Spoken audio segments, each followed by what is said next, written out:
Здравейте, казвам се Деси, от град Ловеч съм. Работя в училище Христо Никифоров.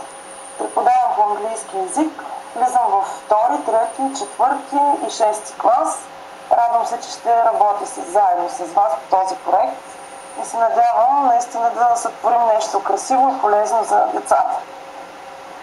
Добре дошла, Деси. Радваме се, че си учител по английски. Иренка също е учител по английски, така че ще създадем в следващ момент друг международен проект и отново ще бъдем заедно, нали, момичета?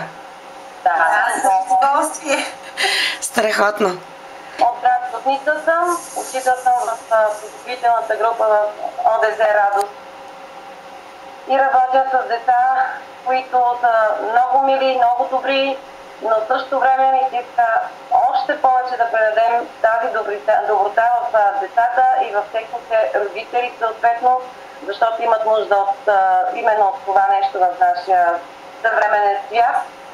И затова ми се иска да се включа в този проект и да работим заедно, за да можем да бъдем полезни на всички около нас. Благодаря ти, Неви. Добре дошла в нашия проект. Аз съм Ирена Райкова, работя в 137 СОУ Ангел Кънче в град София. Имам доста реализирани проекти в eTwinning. Обичам да работя в eTwinning и в цялата си преподавателска дейност преди всичко искам да науча децата как да живеят, как да се справят в живота и как да са по-добри.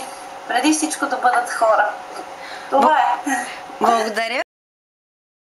Здравейте, казвам се Светла Попова. Аз работя като учител по музика в детска градина в Шумен.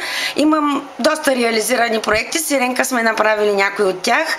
За мен е удоволствие да работя в eTwinning, защото ми предоставя възможност да работя с колеги, да споделяме идеи и това изключително много обогатява моята практика, а децата ми се забавляват искрено през цялото време. За тях работата по проекти е нещо различно, нещо интересно и ние сме много щастливи да бъдем заедно тук с вас.